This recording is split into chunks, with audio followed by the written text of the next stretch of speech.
Question 1. Can we be happy if we're all the same? In this reading, we'll be learning about why so many Americans remember the 1950s positively. We'll consider the economy, politics, medicine, the growth of suburbs, the GI Bill, religion, television, and rock and roll. We'll also be learning about those who did not think things were great during the 1950s, including the beatniks, artists, and some minority groups who weren't able to enjoy the same advantages as their fellow Americans. Our big idea. The 1950s are remembered as good times for most Americans. The economy was doing well, and people were happy to have new houses, cars, and modern appliances. However, there were underlying problems for some groups who were left out of these happy days, because happiness also meant conformity. Let's get started with our introduction. The 1950s is a decade remembered nostalgically by most of the Americans old enough to have lived through it. The economy was roaring. Conveniences that had been toys for the upper classes, such as fancy refrigerators, range-top ovens, dishwashers, and convertible automobiles, became middle-class staples. Homes became affordable to many apartment dwellers for the first time, and thousands of young families moved into newly built suburbs with backyard barbecues, lawns, community swimming pools, and newly built shopping malls. The huge youth market had a music all its own called rock and roll, complete with parent-detested icons such as Elvis Presley. Disneyland, the happiest place on earth, opened in 1955. The pressures of the Cold War were papered over with rosy images of bliss on newly purchased television sets. Happy housewives and successful businessmen fathers tended to their dutiful children in saccharine sitcoms, while cowboys in white slew cowboys in black in the pursuit of simplified justice. Of course, not everything was as rosy as it seems at first glance. Beneath the pristine exterior, a small group of critics and nonconformists pointed out the flaws in a suburbia they believed had no soul, a government they believed was growing dangerously powerful, a lifestyle they believed was fundamentally repressed, and a society that continued to be racially segregated. Nevertheless, the memory of the 1950s as happy days persists. Perhaps when measured against the Great Depression of the 1930s and the Second World War of the 1940s, the 1950s were indeed a wonderful time. It was a time when Americans loved sameness.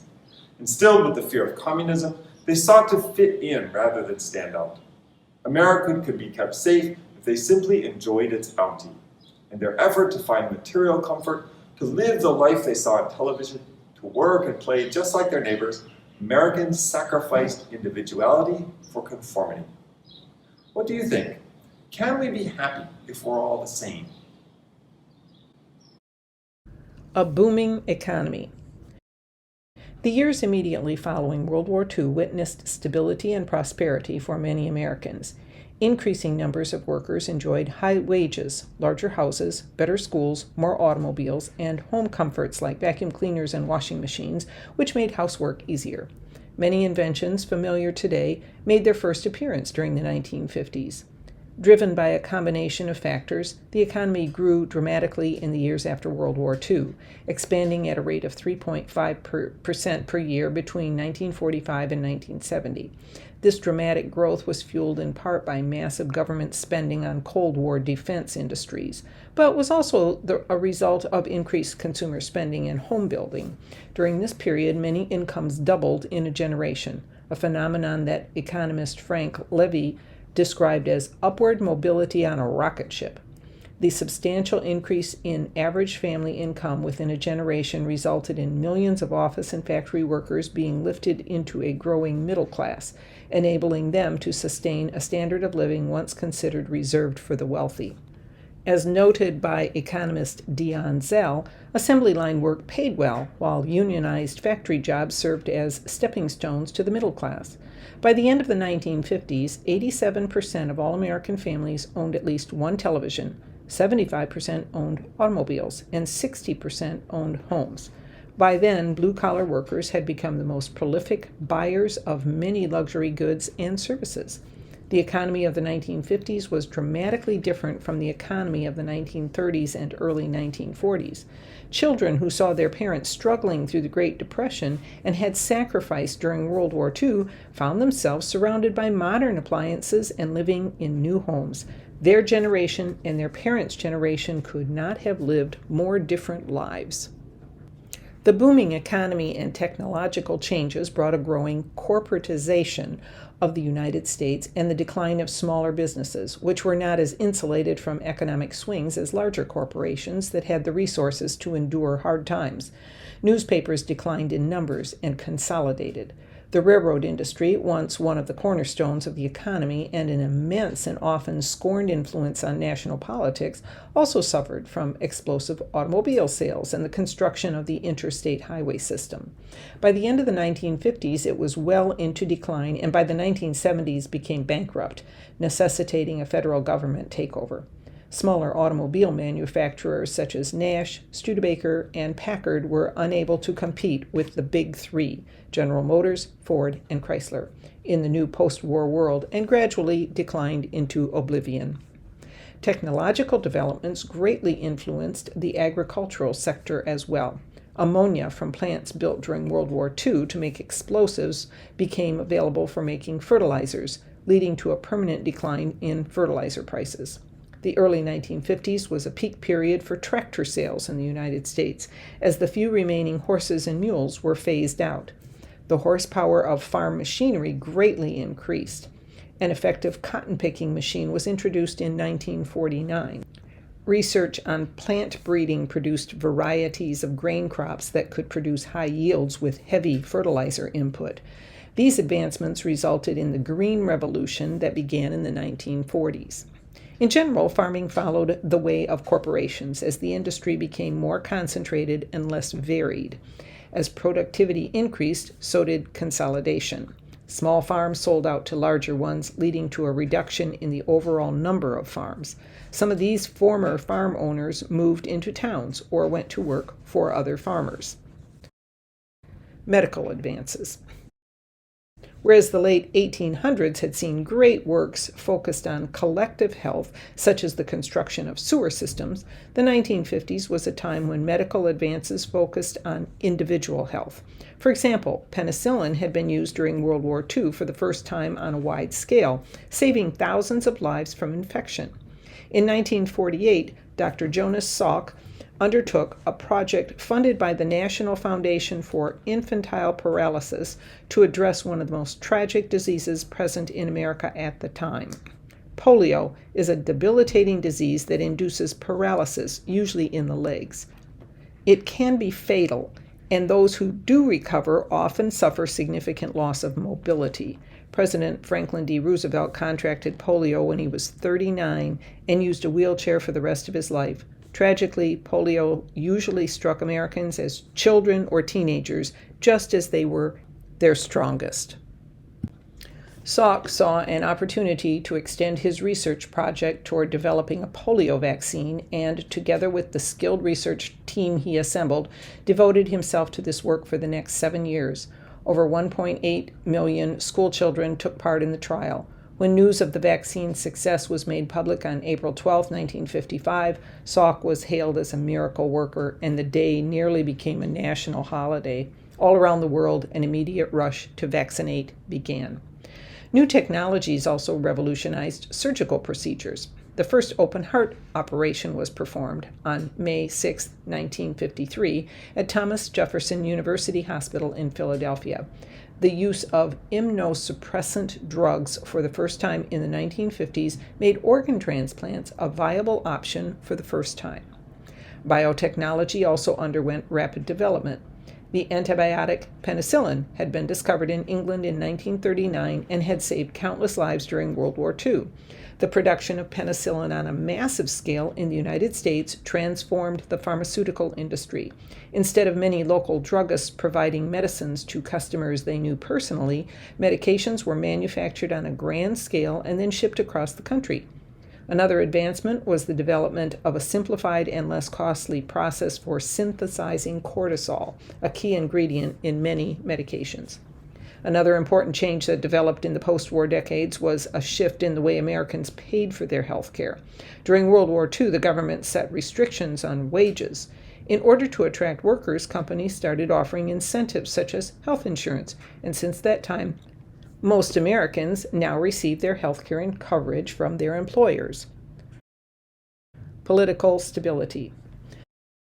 The president during most of the 1950s was war hero Dwight Eisenhower. Ike, as he was nicknamed, walked a middle road between the two major parties.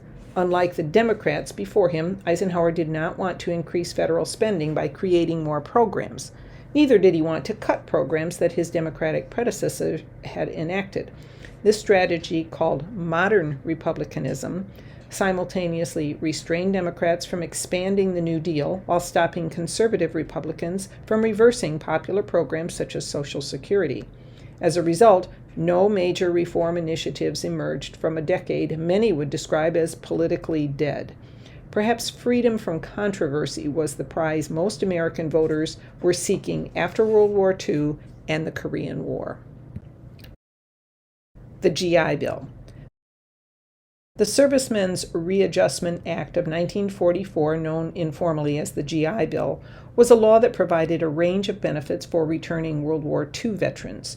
Benefits included low-cost mortgages, low-interest loans to start a business, cash payments of tuition and living expenses to attend university, high school, or vocational education, and 1 year of unemployment compensation.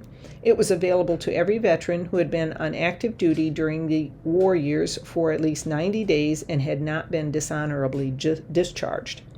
The GI Bill had a tremendous impact on America.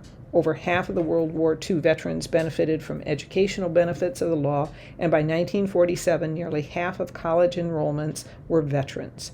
All told, 2.2 million veterans had used the GI Bill education benefits to enroll in colleges or universities, and an additional 5.6 million used the benefits for vocational training programs. Nearly a third of all veterans accessed low-interest loans. With the post-war economic boom and very low unemployment rates, relatively few depended on unemployment benefits. These opportunities allowed many veterans to transition into the middle class and secure economic prosperity. Veterans also fought for higher education programs more focused on practical needs, which led to increased valuing of more pragmatic programs such as engineering. A college education and the resultant higher salary was no longer limited to the wealthy. As more Americans earned more, they also paid more income taxes, and all levels of government had more money to spend. Colleges also benefited from the influx of veterans. Increased enrollments meant more money for institutions to operate. The GI Bill, as good as it was for so many people, was not designed to benefit everyone equally. Although the law itself did not specifically prohibit African Americans and other minorities from receiving loans or tuition payments, the law was written so that local governments would implement it. This meant that in the South, especially, African Americans were often denied mortgage loans. Traditionally black colleges could not support the massive demands of the thousands of African American veterans, and these soldiers-turned-students were rejected from most other universities. The overall effect was that the GI Bill helped lift many white Americans into the middle class, but left most African Americans behind. The baby boom. In 1946, live births in the United States surged from 222,721 in January to 339,499 in October.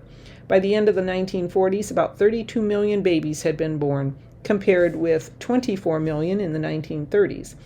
In May 1951, Sylvia Porter, a New York Post columnist, first used the term boom to refer to the phenomenon of increased births in the post-war United States. Annual births first topped 4 million in 1954 and did not drop below that figure until 1965, by which time 4 in 10 Americans were under the age of 20. The children born during this time are the generation we now call the boomers. Many factors contributed to the baby boom. Couples who could not afford to raise a family during the Great Depression made up for lost time. Returning veterans married, started families, pursued higher education, and bought their first homes. Marriage rates rose sharply in the 1940s and reached all-time highs for the country. Americans also began to marry at a younger age. The average age at first marriage dropped to 22.5 years for males and 20.1 for females, down from 24.3 for males and 21.5 for females in 1940. Getting married immediately after high school became commonplace, and women were increasingly under tremendous pressure to marry by the age of 20. The stereotype developed that women who went to college were not going to get an education, but instead to find husbands and earn a MRS or Mrs. degree. The growth of the suburbs. For many generations and many decades, the American dream had promised a life in which hard work would be rewarded with material prosperity. For many, however, the notion of prosperity remained just a dream, especially during the hard times of the Great Depression and the sacrifices of the war years. However, for millions of Americans in the 1950s, the American dream became a reality. Within their reach was the chance to have a house on their own land, a car, a dog, a white picket fence, and 2.3 children. A large demand for housing followed from the GI Bill's mortgage subsidies and led to the expansion of suburbs. Racial fears and the desire to leave decaying cities were also factors that prompted some white Americans to flee to suburbia, and no individual promoted suburban growth more than William Levitt. Contracted by the federal government during the war to quickly build housing for military personnel, Levitt applied the techniques of mass production to construction of new homes. In 1947, he set out to erect the largest planned living community in the United States on farmland he purchased on Long Island, New York. Levitt identified 27 different steps to build a house. Therefore, 27 different teams of builders were hired to construct the homes. Each house had 2 bedrooms, 1 bathroom, and no basement. The kitchen was situated near the back of the house so mothers could keep an eye on their children in the backyard. Within 1 year, Levitt was building 36 houses per day. His assembly line approach made the houses affordable. At first, the homes were available only to veterans. Eventually, though, Levittown was open to others as well. Levitt replicated his original success, and there are 7 Levittowns in America. 3 still bear that name. Others took Levitt's ideas and copied them. Nowhere was this more pronounced than in California. During the war, tens of thousands of GIs had passed through the state on their way to battlefields in the Pacific. They loved the beauty and the weather and moved their young families there. To greet them were opportunistic developers who were blessed with plenty of room. Suburbs exploded around cities such as San Francisco and especially Los Angeles, the American city most famous for its urban sprawl. In one California suburb, Lakewood, developers had perfected Levitt's methods so well that they were building 60 houses per day on average and topped out at 110 houses completed on a single day. For old residents, bean fields were replaced by subdivisions seemingly overnight. Named for the wild spaces they replaced, these suburbs gave Americans the chance to own land, enjoy the grass of a backyard, and recapture a little slice of Thomas Jefferson's agrarian dream. With the ability to own a detached home, thousands of Americans soon surpassed the standard of living enjoyed by their parents. Soon the first shopping centers and fast food restaurants added to the convenience of suburban life. America and the American dream would never be the same. An increase in religious life. As the birth rate soared, families grew, and more people moved to the suburbs, the United States witnessed a boom in affiliation with organized religion, especially involving various Protestant churches. Between 1950 and 1960, church membership among Americans increased from 49% to 69%. Religious messages began to infiltrate popular culture as religious leaders became famous, and numerous religious organizations were formed. In the southern United States, evangelicals experienced a notable surge. Leaders such as Billy Graham, displacing a caricature of the pulpit-pounding country preachers of fundamentalism as stereotypes, gradually shifted. Graham began the trend of national celebrity ministers who broadcast to megachurches via radio and television. He is also notable for having been a spiritual advisor to several presidents. Institutionalized religion became such a critical aspect of life that it came to shape major political decisions. In 1954, partly in response to the Cold War idea that communism was a threat to religion, Congress added the words, "under God," to the Pledge of Allegiance. Despite being a deeply religious man, President Eisenhower had never been an active member of any particular church. Sensing the mood of the country, though, he decided to be baptized in the Presbyterian Church to demonstrate his religious credentials. Since the 1950s, the religious beliefs and practices of any candidate for president have been matters of intense public interest and scrutiny in the media. Although religion may have been an increasingly important factor in political matters, the Supreme Court acted as an important check on excess during the 1950s. A number of landmark Supreme Court cases addressed the issue of separation of church and state during the decade. The First Amendment to the Constitution states that Congress shall make no law respecting an establishment of religion. In their Everson versus Board of Education decision, the court decided that a New Jersey law allowing government funds to be used to pay for buses carrying students to private religious schools was unconstitutional because taxpayer money should not be used to support religious institutions. Citing Thomas Jefferson, the court concluded that, quote, "The First Amendment has erected a wall between church and state. That wall must be kept high and impregnable. We could not approve the slightest breach," unquote. In 1962, the Supreme Court addressed the issue of officially sponsored prayer in public schools. In Engel versus Vitale, the court deemed it unconstitutional for state officials to compose an official school prayer and require its use in public schools, even when the prayer was non-denominational and students could excuse themselves from participation. Television. Perhaps no phenomenon shaped American life in the 1950s more than television. At the end of World War II, the television was a toy for only a few thousand wealthy Americans. Just 10 years later, nearly two-thirds of American households had a television, and the biggest-selling periodical of the decade was TV Guide. Network television programming blurred political, social, and regional distinctions and helped forge a national popular culture, and that culture was white, Christian, righteous, and centered on a family. Television's idea of a perfect family was a briefcase-toting professional father who left daily for work and a pearls-wearing, nurturing housewife who raised their mischievous boys and obedient girls. Through shows such as Leave It to Beaver and Father Knows Best, television created an idyllic view of what the perfect family should look like, though few actual families ever lived up to the ideal.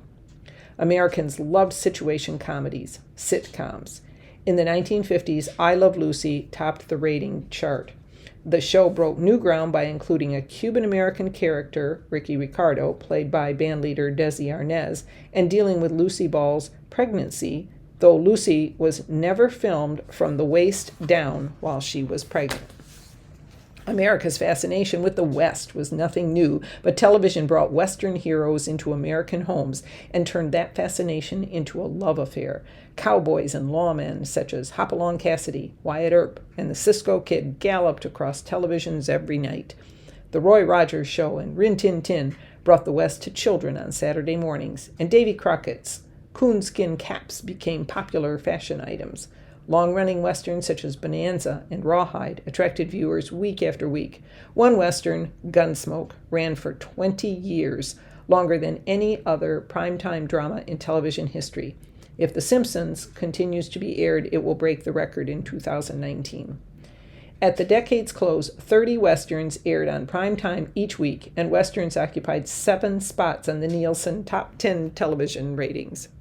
Westerns reinforced the notion that everything was okay in America. Like The Lone Ranger or Zorro, most programs of the early 1950s drew a clear line between good guys and bad guys. There was very little danger or of injury or death, and good always triumphed in the end. It was a comforting genre for the early years of the Cold War. Absent from television in the 1950s was any hint of controversy. With rare exceptions such as Desi Arnaz of I Love Lucy, minorities rarely appeared on television in the 1950s. In addition to establishing and reinforcing social norms and creating a national popular culture, television forever changed politics. The first president to be televised was Harry Truman. When Estes Kefauver prosecuted mob boss Frank Costello on television, the Tennessee senator became a national hero and a vice presidential candidate. It did not take long for political advertisers to understand the power of the new medium.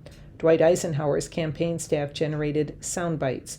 short, powerful statements from a candidate rather than air an entire speech. Television has remained an important force in American political debate.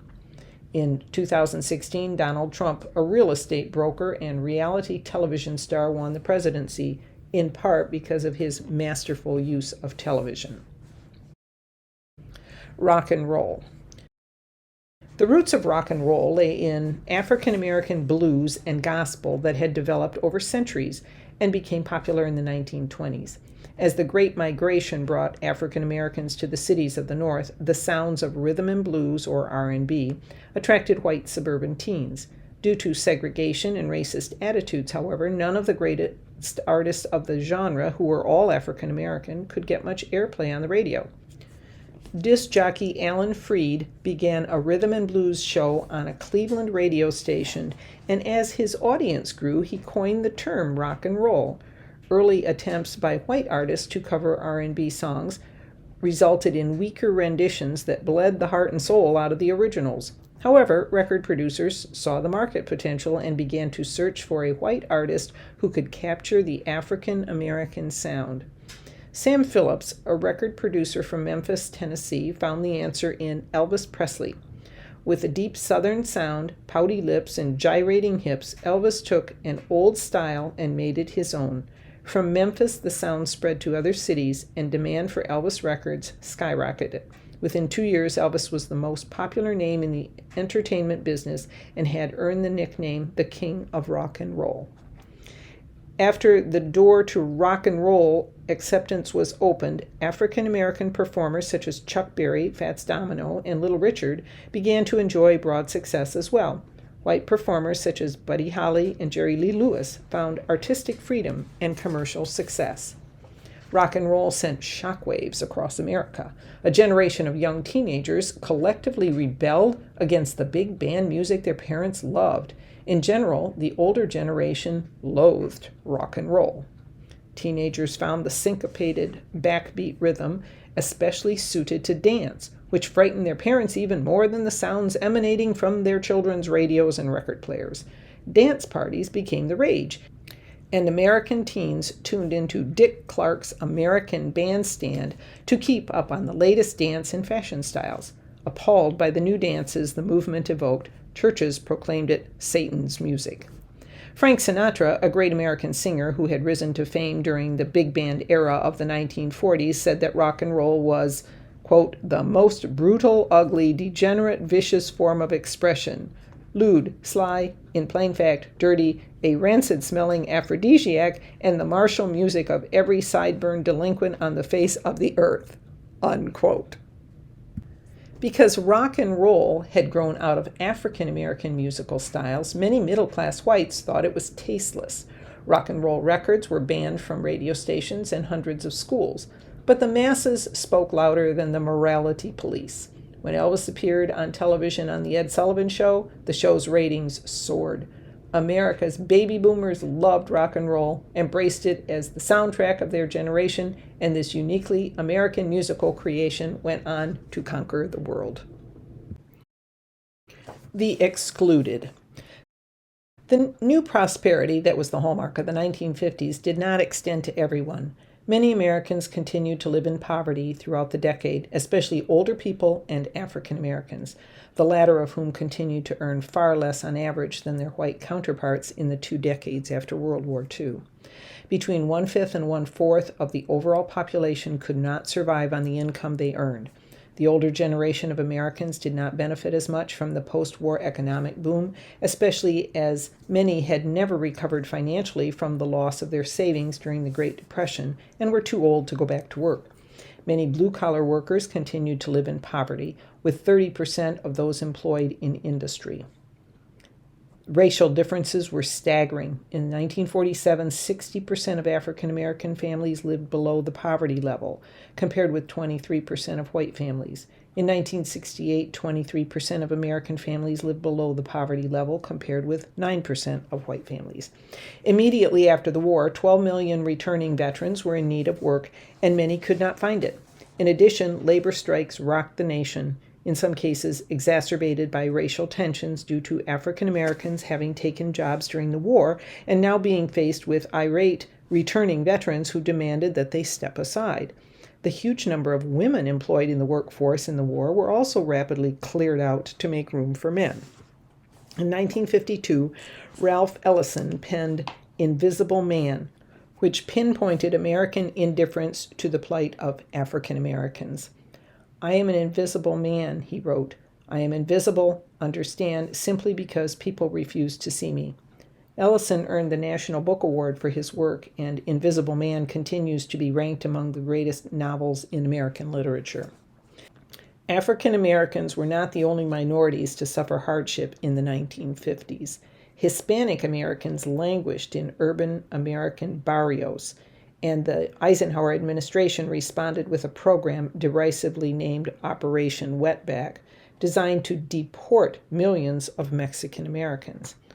Poverty on Native American reservations increased with an Eisenhower policy designed to end federal support for tribes. Incentives such as relocation assistance and job placement were offered to Native Americans who were willing to venture off the reservations and into the cities. Unfortunately, the government excelled at relocation but struggled with job placement, leading to the creation of Native American ghettos in many western cities. Other minorities, such as Jews, Italians, and Asians, also struggled to find their place in the American quilt. The critics. As television and social pressure created an ideal American lifestyle based on white Christian suburban families, a vocal minority of social critics registered their dissenting votes in literature, art, and action. The most famous of the dissenters were the Beatniks. The Beat generation developed simultaneously in the East Village in New York City and in North Beach in San Francisco. The Beatniks rejected the idealized image of America presented on television. They eschewed the suits and ties, the happy housewives, rock and roll, and phony purity of suburban life. Instead, they wore black turtleneck sweaters, jeans, sandals, or Converse shoes. They wore berets and dark glasses. They frequented coffee houses. They were cool. While mainstream America seemed to ignore African American culture, the Beats celebrated it by frequenting jazz clubs and romanticizing their poverty.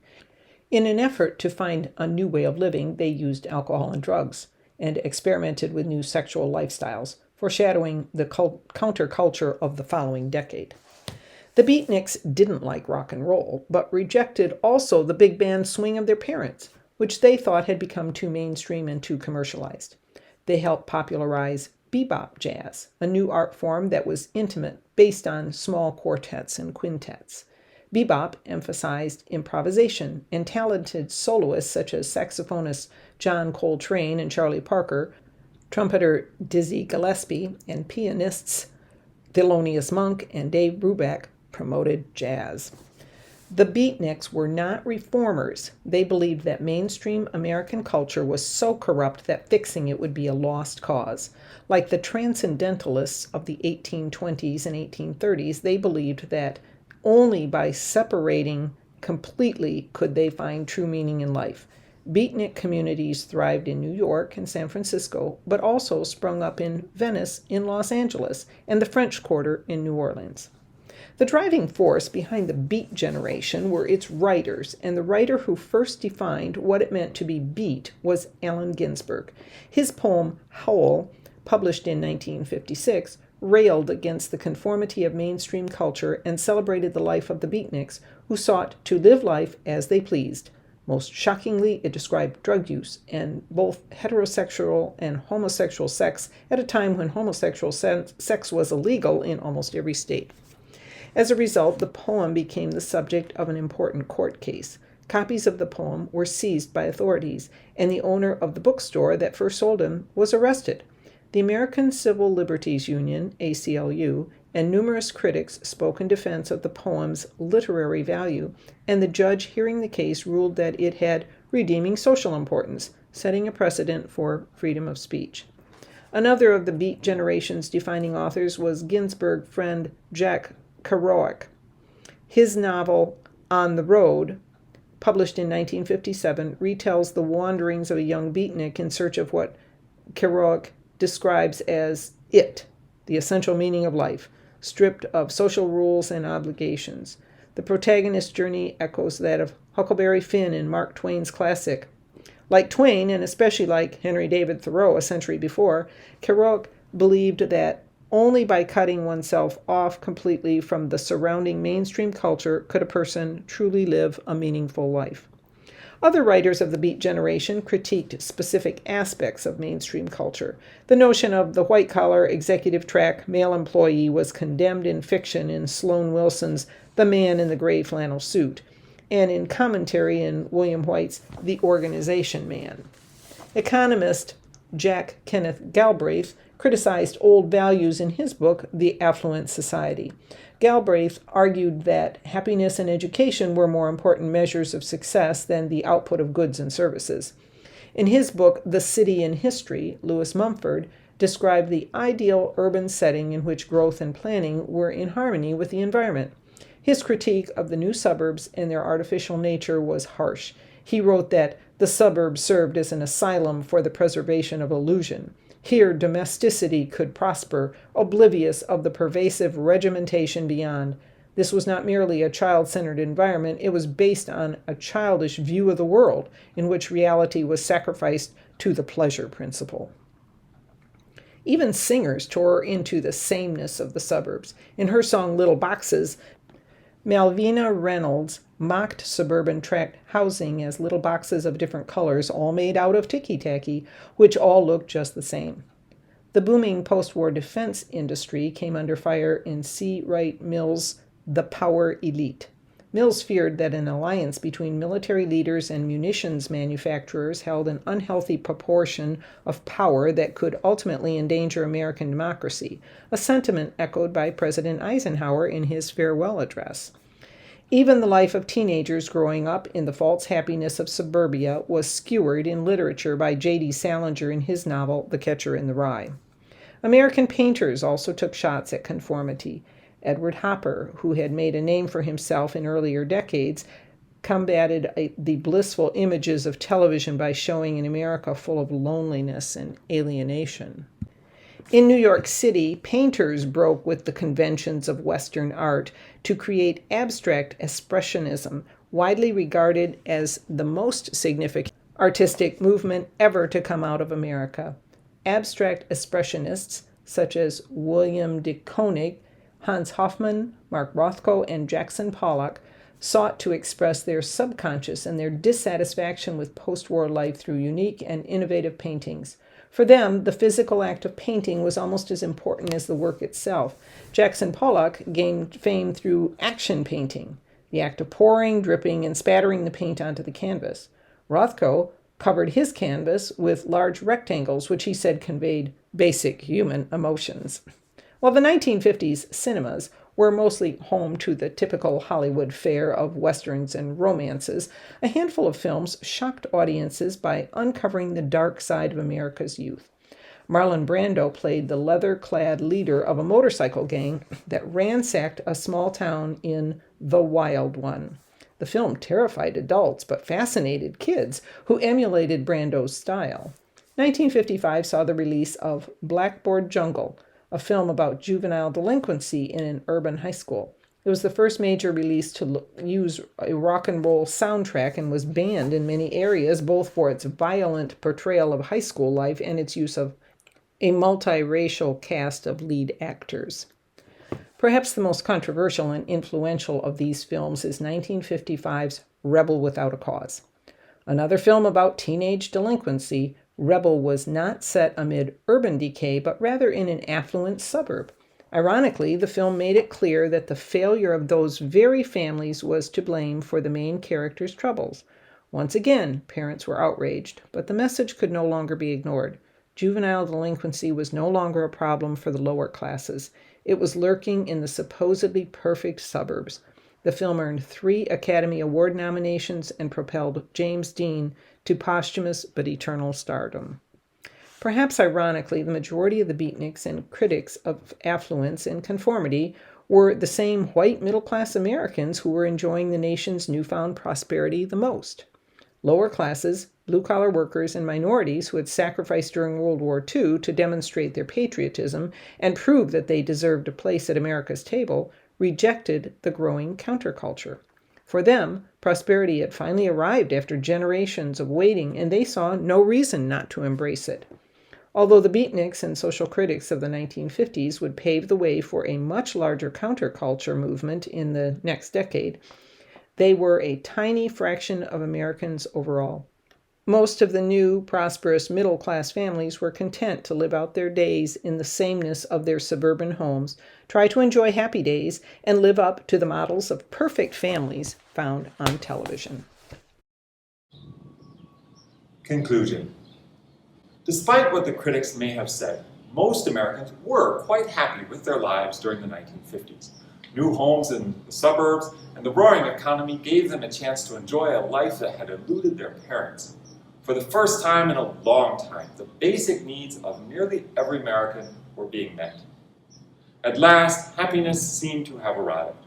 The only price to pay for contentment was to leave individuality behind. Those who sought prosperity and bliss had to conform, and conform they did. Millions of Americans bought into the idyllic life they saw on television. They bought the products advertisers told them they had to have, and wore the clothes advertisers told them to wear. But is this really happiness? Or as the beatniks and their fellow critics proclaimed, is conformity just a way of hiding from hard truths? What do you think? Can we be happy if we're all the same? Small brother, everybody get together.